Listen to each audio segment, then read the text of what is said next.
예, 우리 기도하시면서 주일 대예배 하나님 앞에 드리겠습니다. 하나님 아버지, 이날은 주께서 제정하신 주님의 날입니다. 우리가 함께 모여 주님 앞에 예배드립니다. 이 시간 말씀이신 주님이 우리 가운데 임하여 주시며 거룩한 하나님 만나는 귀한 시간 될 수 있도록 인도하시고 역사하여 주시옵소서. 감사드리며 예수님의 이름으로 기도드립니다.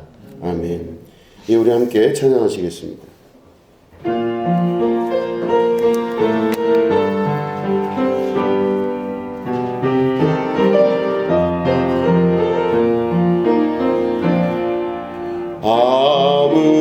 아무것도 두려워 말라. 주 나의 하나님이 지켜주시네. 놀라지 마라, 겁내지 마라. 주님 나를 지켜주시네. 내 맘이 힘에 겨워 지칠지라도 주님 나를 지켜주시네. 세상에 험한 풍파 몰아칠 때도 주님 나를 지켜주시네. 주님은 나의 산성, 주님은 나의 요새, 주님은 나의 소망, 나의 힘이 되신 여호와.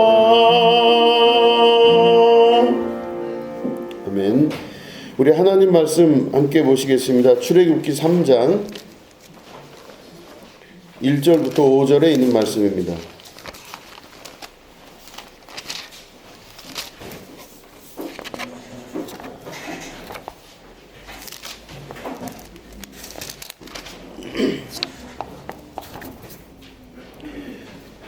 예, 출애굽기 3장 1절부터 5절을 우리 교독하도록 하겠습니다. 모세가 그의 장인 미디안 제사장 이드로의 양떼를 치더니 그 떼를 광야 서쪽으로 인도하여 하나님의 산 호렙에 이르매 여호와의 사자가 떨기나무 가운데로부터 나오는 뚫고 다녀서 그에게 나타나시니라. 그가 보니 떨기나무에 불이 붙었으나 그 떨기나무가 사라지지 않았는지라. 이에 모세가 이르되 내가 돌이켜 가서 이 큰 광경을 보리라. 떨기나무가 어찌하여 타지 아니하는고 하니 그때에 여호와께서 그가 물고 돌이켜 오는 것을 보신지라. 하나님이 떨기나무 가운데서 그를 불러 이르시되 모세야 모세야 하시매 그가 이르되 내가 여기 있나이다. 하나님이 이르시되 이리로 가까이 오지 말라. 내가 선 곳은 거룩한 땅이니 내 발에서 신을 벗으라. 아멘. 예, 오늘은 내 신을 벗으라 라는 제목 가지고 함께 말씀을 나누도록 하겠습니다. 오늘 읽은 본문 말씀은 하나님께서 모세를 부르시는 장면입니다.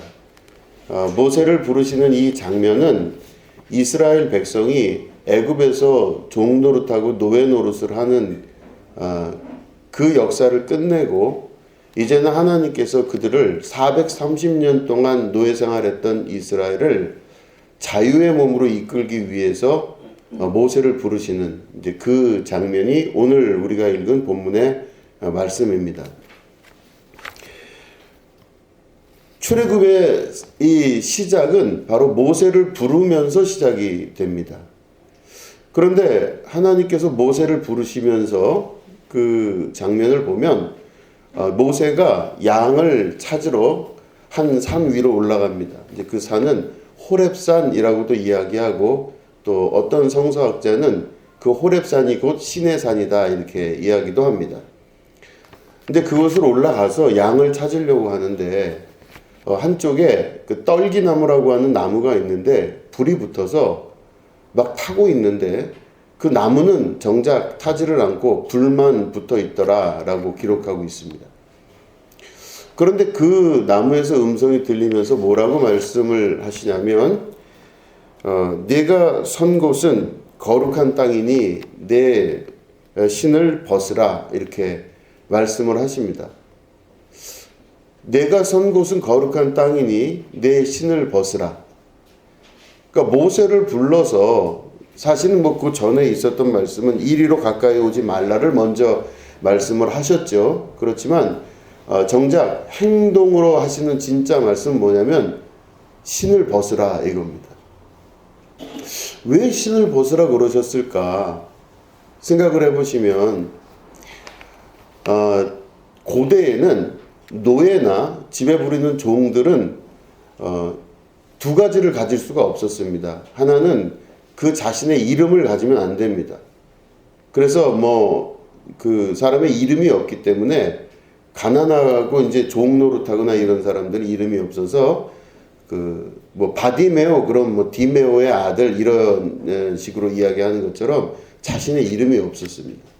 그러니까 두 번째는 종들과 노예들은 신발을 가지면 안 됩니다. 이 신분을 나타내는 표식이기도 합니다. 그러니까 신발을 가질 수가 없었어요. 그럼 누가 신발을 신고 다녔냐? 자유인만 신발을 신고 다녔습니다. 자유인이라고 하는 것은 누구에게 종속되지 않은 사람이 자유인입니다. 그러니까 자유인은 신발을 신고 다녔습니다. 근데 오늘 보니까 모세가 지금 신발을 신고 아마 호렙산으로 올라갔던 것 같아요. 그러면 모세의 신분은 종이나 노예가 아니라 자유인이었다는 뜻입니다. 그러니까 자기 마음대로 자기 신발을 신고 다닐 수 있었던 사람이었죠. 그래서 그 신발을 신고 올라갔는데 신을 벗으라 이렇게 말씀하십니다. 여기서 말하는 그 신을 벗으라라고 하는 하나님의 그 뜻은 다른 말로 하면 너의 신분, 너의 권리를 포기하라 이런 뜻입니다. 그 신발을 벗으면 이 사람은 어떤 사람이 되냐면 자기가 상징적으로 볼 때 노예가 돼버리고 마는 겁니다. 혹은 종이 되는 겁니다. 이게 깜짝 놀랄 만한 그 말씀을 그 요구를 하나님께서 하시는 것이죠. 모세는 우리가 잘 알듯이 원래는 유대인, 이스라엘 사람이었었는데 애굽에서 왕자로 생활하게 됩니다. 40년 동안 좋은 교육을 받고 최고의 부자 나라에서 제일 좋은 환경 가운데서 왕자로서 좋은 환경에서 공부를 하고 살았습니다. 그렇게 좋은 환경으로 살았던 이 모세가 40년이 지난 이후에 광야 생활을 합니다. 그래서 자기의 신분과 자기의 상황이 점점점 내려가는 것을 경험하게 된 것이죠. 나이가 80이 됐을 때 호렙산에서 하나님을 만납니다.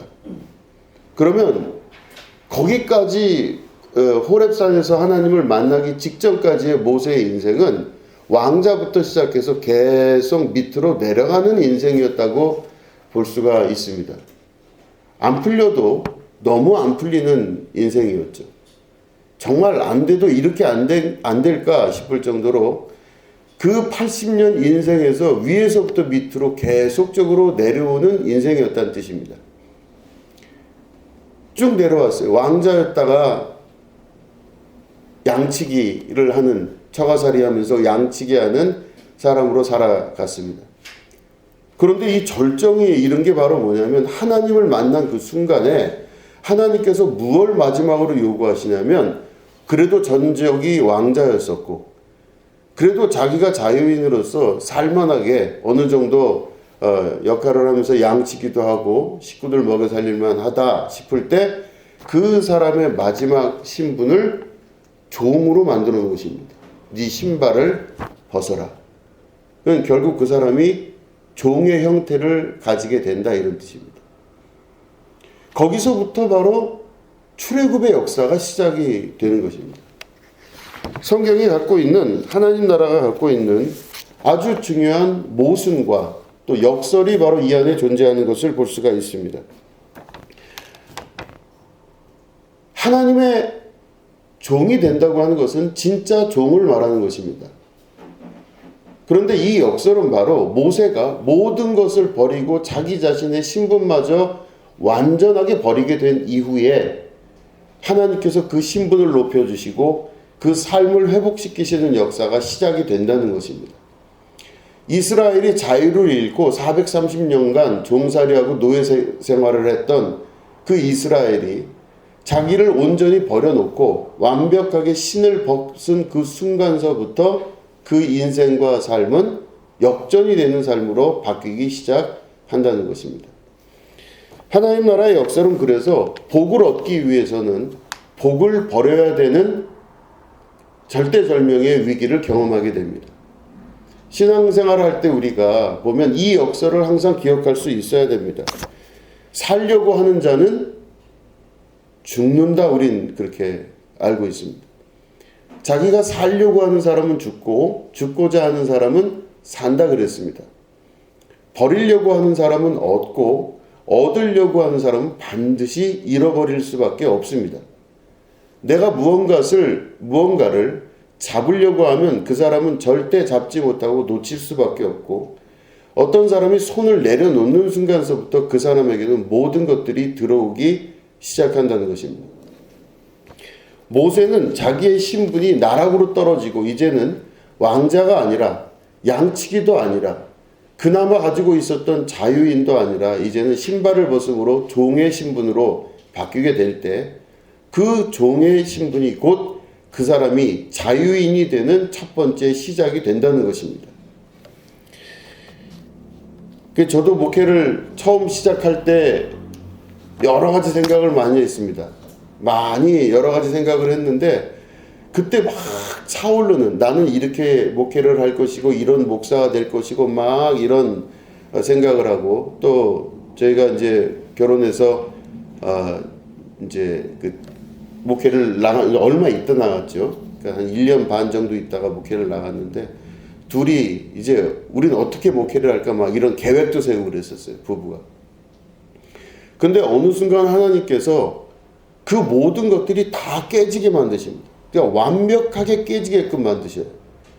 무슨 꿈, 무슨 희망, 무슨 뭐 이런 것들이 보이지가 않고 정말 벽을 만나게 하시는 경험들을 계속 하게 하셨습니다. 참 고통스러운 시간들을 보내면서 우리가 이야기했던 것들이 되기는커녕 아예 처음부터 될 수 없는 일들이었구나, 뭐 이런 생각을 할 정도로 벽을 만나는 일을 계속 경험하게 되었습니다. 내가 무언가를 하려고 하고 뜻한 바가 될 줄 알고 내 안에 계획을 하고 의지를 가지고 뜻을 막 품고 있었던 그 당시에 하나님이 하셨던 첫 번째 일이 바로 그것들을 다 깨뜨려 버리시는 겁니다. 참 이상합니다. 그런데 희한한 것은 그것들이 다 깨진 이후에 내 삶 속에서 하나님께 내 인생을 내려놓고 내 모든 것들을 다 의지를 내려놓은 그 순간서부터 하나님이 붙들고 끌고 다니시는 것을 경험합니다. 역사가 이루어지는 것을 말하는 것이죠. 그렇기 때문에 그 이후에 알게 된 하나님의 진리의 그 뜻은 바로 뭐냐면, 잡으려고 하는 사람은 반드시 놓친다는 것을 알게 되었습니다. 얻으려고 하는 사람은 반드시 잃을 수밖에 없다는 것도 깨달아 알게 됐습니다. 이게 역설입니다. 모세도 자기가 무언가를 잡으려고 하는 사람이 아니라 맨 마지막에 그 신발을 벗는다고 하는 이 신분에 관한, 권리에 관한 문제는 모세의 인생과 또한 이스라엘 전체 운명을 바꿔놓는 중요한 계기를 만들어 주게 되는 것이죠. 여러분들이 얻고자 하는 것이 있습니까? 여러분들이 혹시 바라는 것이 있습니까? 여러분들이 소원하는 것이 있다 그러면 먼저 그것을 내려놓을 수 있는 용기가 있어야 되는 것입니다. 그거 내려놓으면 다 끝날 것 같고, 그거 내려놓으면 포기하면 아무것도 아닌 것 같고, 어떻게 상식적으로 그걸 내려놓습니까? 우리가 그런 이야기들을 할 수도 있지만, 그런 것들을 내려놓기 시작하면서부터 하나님의 역사가 시작된다는 것을 우리가 다시 한번 기억하고 알아야 되는 것입니다. 여기서 모세와 같이 신을 벗는다고 하는 것은 자기를 포기하는 것이죠. 그럼 어떤 삶을 사느냐? 말 그대로 종의 삶을 살기 시작합니다. 그럼 종은 어떻게 사는 것이냐? 종은 주인이 가라 하면 가는 거고 오라 하면 오는 겁니다. 주인이 멈춰라 하면 멈추는 거예요. 거기엔 자기 생각이 가미되지가 않습니다. 주인이 가라 하고 주인이 오라 하면은 그대로 그것들에 따라 순종할 줄 아는 것이 바로 종의 삶입니다. 신을 벗는 그 순간서부터 모세는 자기의 인생, 자기의 삶이 자기의 계획과 뜻대로 안 될 것이라는 것을 아마 알게 되었을 것입니다. 그는 자기 뜻대로 살 수 없는 가장 부자연스러운 종의 모습을 갖고 있었지만 그를 사용하시는 하나님은 그가 온전한 자유를 갖게 하기 위해서 먼저 신발을 내려놓게 하셨다는 것이죠.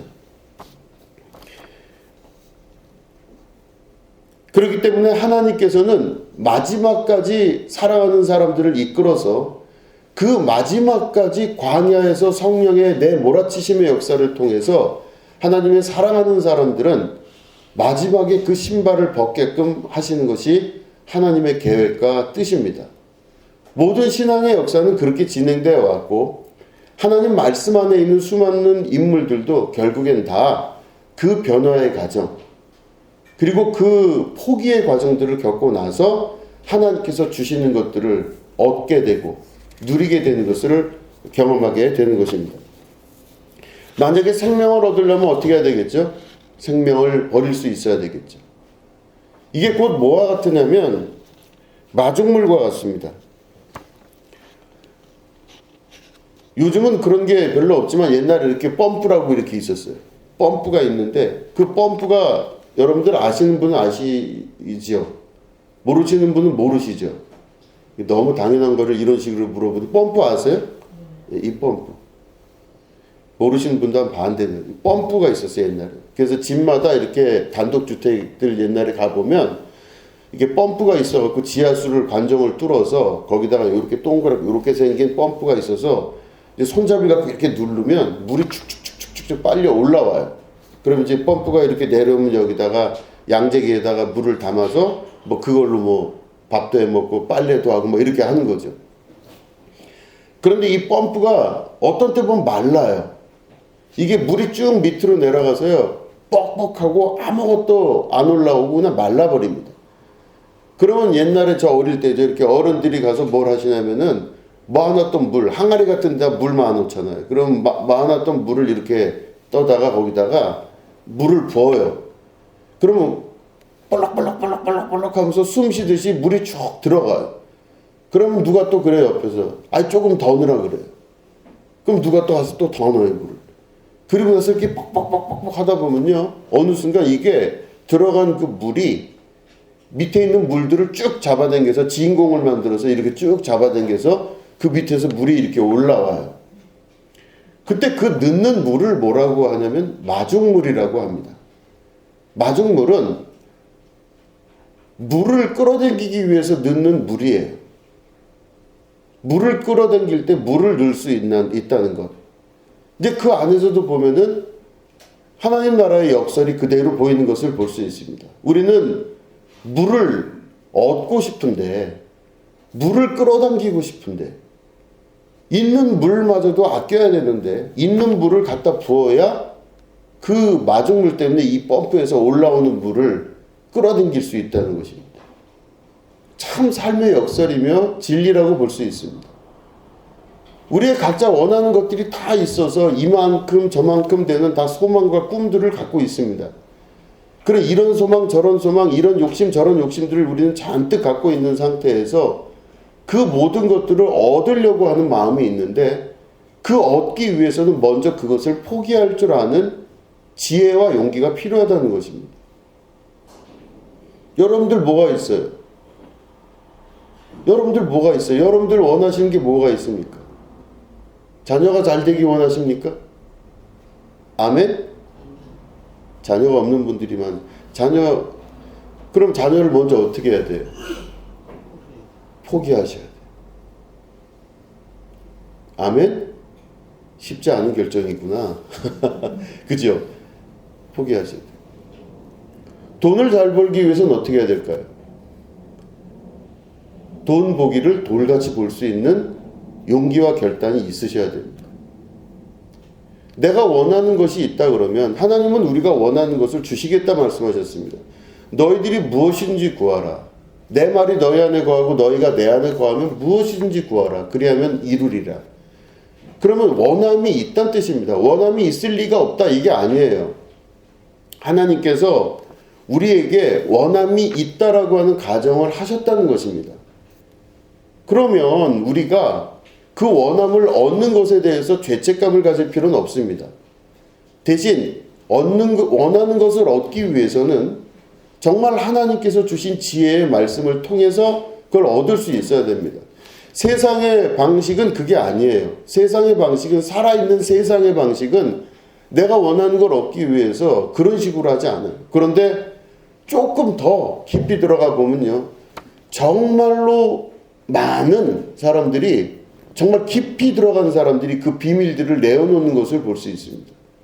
그러니까 요즘도 교보문고나 이런 데 가보면은 책을 보면 성공한 사람들이나 자기 개발서 이렇게 잘 쓴 사람들 내용을 제가 가끔 봅니다. 근데 그런 걸 보면요, 참 희한한 게 뭐냐면 이 사람들이 그 이상 되는 그 단계로 넘어간 사람들이 많아요. 돈을 많이 벌기 위해서 이게 제일 많아요, 책이. 그 돈을 많이 벌기 위해서 어떻게 하나? 투자를 하라 그러고 얘기하고 있습니다. 절대로 자기가 소유하고 가지려고 하지 말고 투자해라, 뭐 이런 이야기들을 많이 해요. 그런데 사람이 그렇게 쉽사리 그게 되지가 않는다는 겁니다. 아무리 그 책을 읽어도, 아무리 누가 뭐 어떻게 됐다고 이야기를 들어도 잘 믿질 않아요. 그리고 현실 생활에서 잘 그게 적용도 되지도 않더라는 것입니다. 그렇게 책들이 쌓여 있고 성공한 많은 사람들이 이야기를 하는데도 사람들은 실제로 잘 듣지도 않고 믿지도 않는다는 것이죠. 수없이 이야기를 해도 그 이야기를 잘 안 들어요. 귀에 듣기 좋은 소리를 듣지, 그런 소리, 진짜 성공할 수 있는 그 비결이나 뜻은 잘 안 들어요. 그래서 사람들은 그래서 군중심리가 있어서 자기들이 원하는 방향에 따라 큰 길로 여러 사람이 같이 움직입니다. 그래서 이 사람이 맞다 그러면 저 사람이 맞다 그러면 자기가 듣기에 좋고 보기에도 보암직한 그 내용들을 듣고 같이 정말로 엄청난 군집을 이루어서 그 사람들이 같이 움직이는 것을 볼 수 있습니다. 그런데 진짜 성공한 것과 진짜 복을 받는 많은 사람들은 같이 움직이질 않습니다. 정말로 자기 안에 자기가 깨달은 바를 적어놓고 하는데 그 깨달은 바의 내용을 가만히 보면 지금 말씀드린 성경의 역설하고 많이 비슷하더라는 것이죠. 아주 작은 마중물이 엄청난 지하수를 끌어올릴 수 있다는 그 진리 하나를 정말로 깨달을 줄 안다는 것, 이게 얼마나 중요한지 모릅니다. 얻기 위해선 반드시 먼저 버리는 그런 역사가 있어야 됩니다. 반드시 내가 원하는 것을 얻기 위해선 반드시 버려야만 되는 것이 먼저 있어야 나머지 것들을 얻을 수가 있습니다. 이 신발이 갖고 있는 의미를 여러분 잘 생각해 보시기 바랍니다. 신을 벗으라 했는데 이건 자기의 권리이고 자기의 신분을 말한다고 말씀드렸습니다. 근데 두 번째는 바로 뭐냐면 발과 땅과의 관계를 잘 생각해 보시기 바랍니다. 땅은 창세기에서부터 읽어보면요, 원래는 저주받았어요. 아담과 하와가 선악과 먹고 나서요, 땅이 같이 저주를 받았다고 성경은 기록하고 있습니다. 그 땅이 저주를 받았는데 그 저주받은 증거가 바로 뭐냐? 땅이 아무리 아담이 수고롭게 뼈 빠지게 일을 해도 땅이 그 소산물을 잘 내지를 않는답니다. 열매를 내주질 않아요, 땅이. 다시 말해 땅이 저주받았기 때문에 그렇다라고 성경은 기록하고 있습니다. 척박한 땅을 아무리 그 아담이 정말로 그냥 뼈가 부러질 정도로 갈고 엎어서 씨를 뿌리고 해도 땅이 그 열매를 잘 내지를 않는다는, 이게 땅의 저주를 말하는 것입니다. 그래서 고대인들은요, 자기가 참 이 역설이죠. 자기가 고통스럽게 사는 이유가 땅 때문이라고 생각해요. 그 성경은 아담에게 내려진 벌이 종일토록 내가 땅을 갈며 평생 내가 땅을 갈게 될 것이다, 이 말씀을 하시잖아요. 그 땅은 저주의 상징이었었어요. 근데 먹고 살기 위해서는, 생명을 얻기 위해서는 저주의 땅을 갈아야 먹고 사는 겁니다. 그러니까 다시 말해 고대인들이 생각했던 땅이라고 하는 개념은요, 저주의 상징이고 다치게 만드는 상징이고 고난받게 만드는 상징이었다는 것이죠. 그렇기 때문에 이 땅은요, 나랑 피부가 직접 닿으면 안 되는 거예요. 물론 이런 종교적인 의미도 있지만 여러 가지 생리학적 의미도 그 안에 들어가 있겠죠. 발이 닿치면 안 되기 때문에. 근데 종들은 두꺼운 발을 가지게 되고, 뭐 물론 이게 습관과 훈련에 의해서 그렇게 됐겠지만 자유인들은 그 땅과 자기 피부를 직접 맞닿지를 않는 것입니다. 그 신발을 벗어라 라고 할 때요, 이 신발을 벗으라는 하나님께서 요구하신 이 뜻은 바로 뭐냐면, 이 신발은 자기를 보호하기 위해서 사용되는 모든 것들입니다. 내 피부를 보호하기 위해서, 땅의 저주로부터 내가 저주를 안 받기 위해서, 이 모든 것들이 자기를 보호하는 하나의 방패가 되는 거죠. 그럼 이 신발은요, 나를 보호할 수 있는 모든 것들이에요. 나를 지켜주는 유일한 것들입니다. 여러분들을 지켜주는 유일한 것들이 뭐가 있으세요? 여러분들을 지켜주는 것들이 뭐가 있을 거 아닙니까? 나를 지켜주는 뭔가 있다 이렇게 생각을 하실 거 아니에요. 그래도 돈이지. 아유, 그래도 내 자식들이 나를 지켜주겠지. 혹은 우리 아버지가 나를 지켜주겠지. 그래도 내가 갖고 있는 뭐가 나를 지켜주겠지. 내가 그래도 이 정도 권력을 갖고 있으면 그게 날 지켜주겠지. 내 친구들과 사람들이 날 지켜주겠지. 우리들은 그런 생각들을 하면서 자기가 보호를 받고 자기를 보호할 수 있는 그런 신발 같은 것들을 항상 다 휴대하고 사는 것이 뜻입니다. 당연한 거라고 여겨지고 있어요. 그런데 하나님께서 그 신발을 벗으라 하라고 하시는 말씀은 나를 보호할 수 있는 모든 조건을 내려놓으라 라고 하는 뜻입니다. 나를 보호할 수 있는 모든 조건. 아니 그러면 하나님, 신발을 벗고 발로 그냥 걸어 다니다가 발이 다치면 어떻게 됩니까? 상처가 나서 파상풍이라도 들려서 이게 죽게 되면 나 어떻게 해야 됩니까? 뭐 우린 별의별 생각을 다 할 겁니다. 누구나가 다 의문을 가질 수밖에 없는 그 순간, 발을 땅에 그대로 노출시키면서 알게 되는 그 두려움들이 우리에게 있습니다. 근데 모세에게 동일하게 요구하신 것처럼 여러분들에게도 그런 것들을 동일하게 요구하신다는 것입니다. 땅과의 접촉을 통해서 만들어지게 되는, 그 접촉을 안 하게 만드는 그 신발이라고 하는 것은 그 사람이 갖고 있는 자기의 인격도 포함되어 있습니다. 그 사람의 인격, 다시 말해 인격이란 건 여러분, 사람의 격을 말합니다. 그 사람이 어느 정도 갖춰진, 뭐 이게 좀 모한 말로 왁구라고 합니다. 이게 인격이에요. 인격은 자기가 형성될 때 자기가 이렇게 살아야 되겠다라고 하는 결단에 의해서 되는 게 별로 없어요. 그 사람의 경험에 의해서 만들어진 것이 바로 그 사람의 인격입니다. 그 사람의 인격은요, 경험에 의해서 사람을 대할 때 이렇게 해야 되고 이럴 땐 저렇게 해야 되고 하는 것들이 만나서 이렇게 형성되면서 그 사람의 인격이 형성이 됩니다. 자기가 가지고 있는 인격이, 그 자기가 갖고 있는 생각이 맞다고 여겨지면서 자기 몸에, 자기 발에 딱 맞는 신발을 신는 것처럼 자기의 인격은 의심 한번 해볼 수 없이 다 맞기 때문에 그렇게 사는 것이 참 많습니다.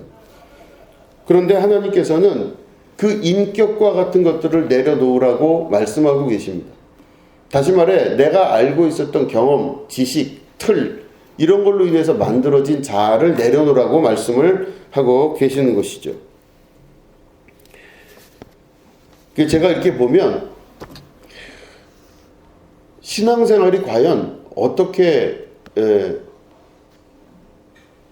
잘 될까 이런 생각을 목사니까 당연히 하겠죠. 그런데 제가 이제 목회를 쭉 해오면서, 그러니까 아동부서부터 해서 뭐 여러 군데서 이렇게 제가 이제 쭉 지나오면서 거쳐오면서 쭉 사람들을 봤습니다. 이제 신앙의 이 궤적들을 쭉 보면요, 어떤 사람은 정말로 막 무진장하게 뜨거운 열정을 가지고 또 그 성격같이 성령의 충만함을 경험한 사람들이 있었습니다. 정말로 막 대단한 역사가 나타나는 것 같았었어요.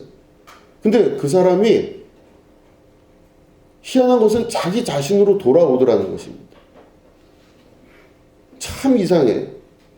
그러니까 그 사람이 변하기 전 모습과 변한 후의 모습이 잠깐 과정이 있었을 뿐이지 자기 자신으로 돌아오는 것을 참 많이 봤습니다. 그러니까 성령 충만하고 여러 가지 경험을 했다 해서 그 사람의 근본적인 인격이 잘 변하지는 않더라는 것이 참 많이 봤습니다. 안 변해요, 잘. 그런데 그런 일들을 많이 겪고 나서 제가 알게 된 거는 과연 그가 경험했던 것이 성령의 경험일까라고 하는 의심의 눈으로 그 상황을 많이 본 적이 있습니다. 과연 진짜 성령님께서 그를 인도하시고 역사하셨을까? 성령의 진짜 하나님의 영의 상황은 어떤 식으로 사람을 이끄시냐면요. 정말 고통 가운데로 성령이 이끄실 경우가 많이 있으세요. 그래서 고통 가운데로 이끄셔서요. 그 고통 가운데서 그 사람의 인격을 변화시키십니다.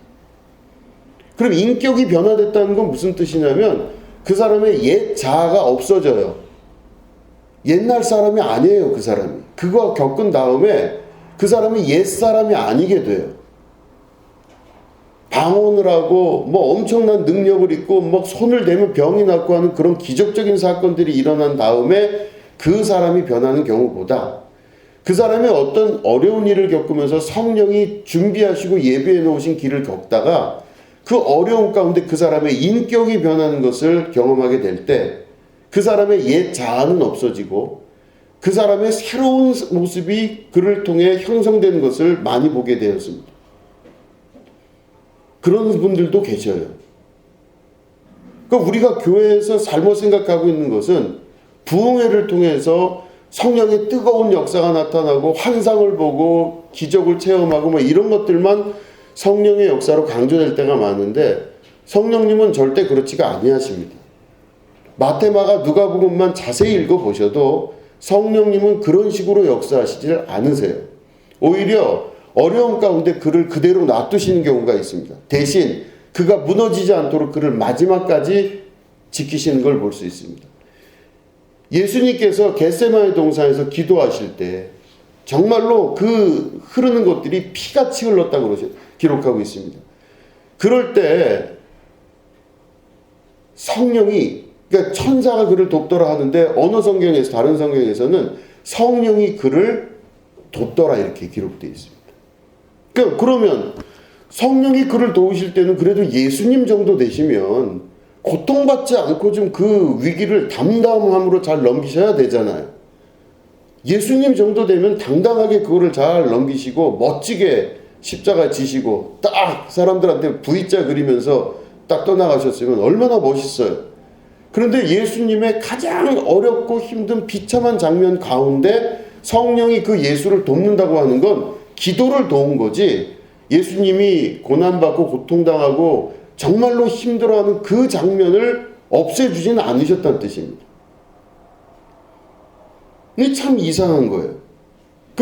그걸 우리가 기준으로 보면 성령께서 우리에게 임하셨을 때 우리는 뭐 뜨겁고 방언하고 이것만 물론 그런 경우도 있지만 그게 전부가 아니라 성령님은 정말로 그 사람을 붙들어다가 좌절케도 하시고 또 어려운 일을 겪게도 하시고 정말 허망한 순간을 경험하게 하시고 온몸이 다 탈진되고 낙담되고 이게 뭐냐 이런 생각이 들 때까지 그를 이끌어 가시는 경우도 있습니다. 뭐 다 잘되고 성령이 도와주셔서 그렇게 하는 것이 아니란 뜻입니다.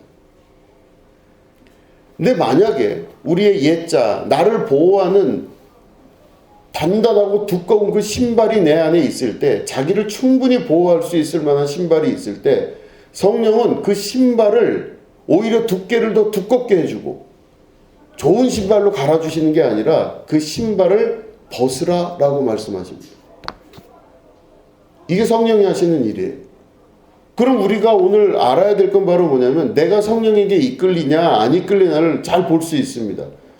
내 앞에 여러 가지 참 고통스러운 일들이 벌어질 때가 있어요. 힘들고 어렵고, 그리고 이건 내가 해결할 수도 없는 문제들이 앞에 보여질 때가 있습니다. 내가 뭔가를 할 수도 없어요. 도무지 손을 댈 수 없는 그 순간이 내 앞에서 나타날 때 우리는 어떻게 기도해야 됩니까?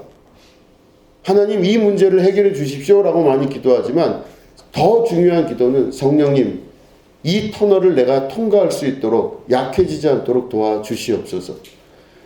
이 모든 일이 지나간 이후에 이것보다 더 큰 역사가 하나님의 베푸시고 갚아주시는 역사가 있을 줄로 믿습니다.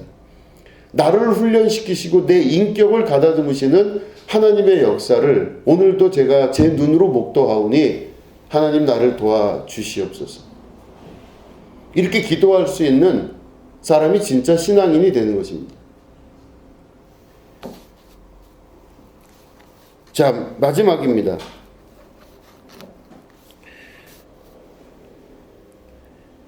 신발을 벗고 땅 위에 그대로 서 있으면요, 다시 말해 저주받았다고 하는 고대 사람들의 생각, 그 땅의 모든 것들이 내 피부와 직접 맞닿습니다. 그러면 땅의 형질과 땅의 모양을 내 발이 경험할 수가 있습니다. 근데 신발을 신고 있으면 잘 경험을 못해요. 맨발로 서 있어야 그 땅이 어떤 땅인지 경험할 수 있다는 뜻입니다. 제대로 이게 모래구나, 진흙이구나, 찰흙이구나 이런 것들을 이 피부가 경험하게 되는 것입니다. 다시 말해 땅이라고 하는 현실에 있어서 이 현실을 피부가 직접 경험할 수 있는 것이 되어야 된다는 뜻입니다. 이걸 다른 말로 하면은 예민하게 그 땅을 경험할 수 있어야 됩니다. 그런데 지금 말씀드린 대로 땅은 고대 사람들에게 죄의 열매이며 죄의 결과라 그랬습니다. 그러면 어떻게 돼요? 이 말을 다시 한번 우리가 정리해서 보면 땅이라고 하는 죄의 상징에 예민할 수 있어야 된다는 것입니다. 땅이라고 하는 죄의 상징에 예민하다는 것은 자기 양심과 하나님께서 주신 그 상식적인 양심에 의하여 죄에 대해서 민감할 줄 아는 사람이 되어야 된다는 뜻입니다. 우리는 각자가 다 다른 예민함을 갖고 있습니다. 어떤 사람은 음식에 예민하기도 하고, 어떤 사람은 옷에 예민하기도 하고, 어떤 사람은 말에 예민할 때도 있습니다. 어떤 사람은 어떤 사람의 행동에 예민할 때도 있어요. 어떤 사람은 돈에 예민할 수도 있습니다. 어떤 사람은 자기 자신의 이익에 예민한 경우도 있어요. 사람은 다 자기의 예민함이 있는데 그 예민함의 범주가 다 다릅니다. 어떤 사람은 이런 면이 예민하고 어떤 사람은 저런 면이 예민해요. 그런데 성경에서 말씀하시는 하나님의 나라 안에서 보면 우리는 무엇에 예민해야 될까요? 땅에 신발을 벗고 발을 내딛는다는 뜻은 저주받은 것과 죄의 상징인 것에 예민할 수 있어야 된다는 뜻입니다. 죄라는 건 바로 뭐죠? 죄라는 것은 하나님의 뜻과 맞지 않는 것이 죄입니다. 하나님의 마음과 합하지 않은 게 죄예요. 하나님의 마음과 일치하지 않는 게 죄입니다. 하나님의 마음과 같아지지 않는 것, 합하지 않는 게 곧 죄라고 볼 수 있습니다. 그렇기 때문에 죄에 예민하다는 것은 내 뜻과 하나님 뜻 사이에서 간극을 볼 줄 아는 사람을 말하는 것입니다. 아, 이게 내가 하는 행동과 내가 하는 생각이 하나님의 뜻에 합당치 않구나라는 것을 아는 사람이에요. 근데 아까 말씀드린 대로 신앙에 이렇게 그 길을 걸어가는 많은 경우를 보면요, 하나님의 뜻하고는 전혀 상관없습니다. 오로지 자기가 볼 때 이게 맞다고 여겨지면 그게 신앙인 줄 알고 사는 경우가 많아요. 성령 충만합니다. 우리 흔히 그런 얘기들 많이 하잖아요. 성령 충만해갖고 교회에서 그 은혜 받았는데 집에 가면은 집안이 난리가 아닙니다. 막 애들은 다 뭐 며칠 굶고 엄마 교회 일 때문에 애들 막 다 굶고 씻지도 않고 청소 이런 얘기도 하고, 아빠들도 막 그냥 교회 가서 그냥 그렇게 있다 보면 회사도 등한시하고 돈 버는 것도 등한시하고 자기 할 일을 정확히 하지도 않고 이런 얘기 많이 했잖아요. 정말로 하나님의 뜻과 내 삶이 일치하느냐, 이게 가장 중요합니다. 인간이 욕심이 있고 인간이 편하고자 하는 욕심과 자기가 올라가고자 하는 욕심, 수많은 것들이 많죠. 그러니까 내가 원하는 게 참 있습니다. 사람마다 달라요. 그런데 우리가 진짜로 어느 부분에 예민해야 되냐면 하나님의 뜻에 예민할 수 있어야 됩니다. 하나님의 말씀에 예민하는 것이죠. 말씀을 읽는 이유는 뭐냐? 하나님 뜻을 알기 위해서 말씀을 읽고, 예배를 드리는 이유는 뭐냐? 말씀이신 하나님이 나에게 어떻게 작용하시나를 알기 위해서, 다시 말해 하나님 뜻 알기 위해서 예배 드리죠. 예배 가운데 하나님 말씀 듣고 그 말씀을 잘 알고 이해하고 그 뜻이 뭔지를 알고 순종하고, 아, 내가 지금 길을 잘못 가고 있구나, 잘 가야 되겠네, 이것들을 깨달아 아는 것, 이게 바로 예민해지는 겁니다. 그런데 말씀은 말씀대로, 성경은 성경대로, 내 인생은 내 인생대로, 이게 각각 다 다르게 살면요, 이건 진짜 여러 가지 문제가 계속 발생을 하는 겁니다. 나는 내 나름대로 잘 이렇게 살고 있는데 왜 하나님은 나를 안 도와주시냐고요. 막 이런 이야기도 많이 하고, 뜻한 대로 안 되면 좌절하고 번민하고, 그 뜻한 게 누구의 뜻이냐 이거죠. 여러분들이 진정한 자유인이 되고 또 하나님께서 진짜 자유를 주시기 위해서 일하시는 그 시작점, 가나안 땅에 가게 하기 위해서 그 나라를 통해서 하나님의 역사가 완성되고 이루어지게 하기 위해서 그 일하시는 시작점이 바로 어디였냐면 모세가 신발을 벗는 순간서부터였습니다. 모세가 신발을 벗는다는 것은 자기의 권리와 자기의 생각과 자기의 지위와 위치, 자기의 인격, 모든 것들을 다 내려놓고 이제부터는 주님 뜻 따라 살겠습니다. 하나님 뜻을 잘 분별하여서 그 뜻에 맞게끔 제 인생을 살아내겠습니다. 그럴 때 하나님께서 여러분들을 성령으로서 도와주시고, 주께서 우리와 함께 하신 것 같이 그때 그런 분들에게 성령이 함께 하시고 도우시고 임재하시고 역사하시는 걸 경험하게 된다는 것입니다. 잘 되고자 할 때, 잘됨을 먼저 버릴 줄 알고, 원하는 게 있을 때 원하는 걸 먼저 내려놓을 줄 아는 사람이 될 때 하나님의 역사가 이루어지게 되는 것입니다. 여러분, 이 말씀 기억하시고 우리 안에 각자 가지고 있는 자기의 신발을 벗는 주님의 음성을 들으시길 바랍니다. 자기의 신발 굳이 챙기고 이거 아니면 안 된다고 생각하지 마시고 하나님 앞에 정말 고민하고 갈등하면서 마지막 내 신발을 벗고, 그 땅은 거룩한 땅이니 그 신발을 벗으라 하시는 그 음성을 듣고 순종하고 또한 하나님의 역사를 이루시는 여러분 되시기를 주님의 이름으로 축원합니다. 기도하겠습니다. 하나님 아버지, 신을 벗으라 하시는 하나님의 음성을 듣고 모세가 순종합니다. 왕자였던 그가 여러 가지 우여곡절을 겪으며 이제는 하나님의 그 음성을 들었을 때는 그 순간 종이 되고 노예가 되는 그런 경험을 하게 됩니다. 그러나 그걸 통하여서 더 큰 자유, 진정한 해방, 진정한 축복의 역사를 시작하시는 하나님의 역사를 기억하게 하여 주시옵소서. 오늘도 우리에게 신을 벗으라 하시는 하나님의 음성을 외면치 말고 들을 줄 아는 주님의 백성 되게 하여 주시옵소서. 감사드리며 예수님의 이름으로 기도드립니다. 아멘. 우리 다 같이 찬양하시면서 준비하신 예물 하나님께 드리겠습니다.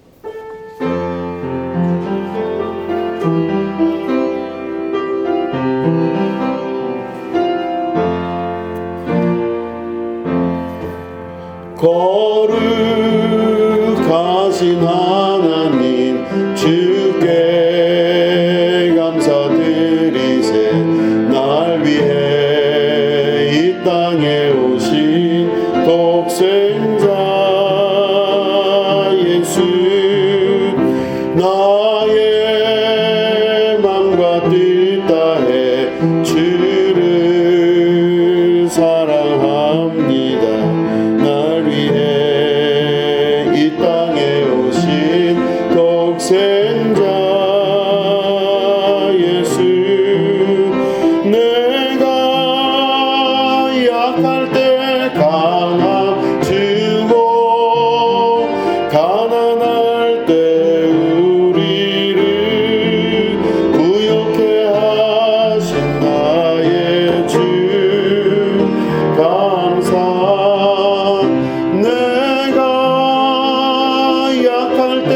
강함 주고 가난할 때 우리를 부욕해 하신 나의 주 감사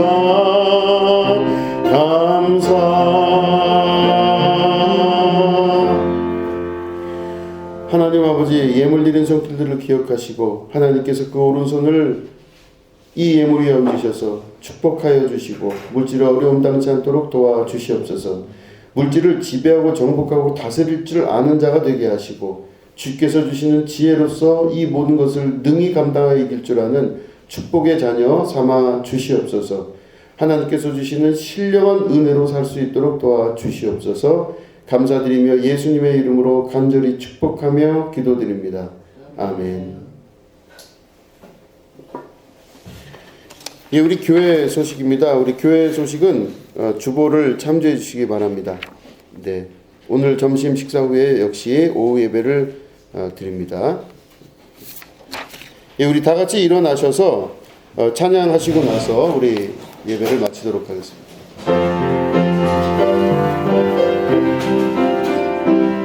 그 영광이 온 땅에 충만, 그 영광이 온 땅에 충만, 그 영광이 온 땅에 충만, 거룩하신 주, 온 세상 죄를 구속하셨네, 온 세상 죄를 구속하셨네, 온 세상 죄를 구속하셨네.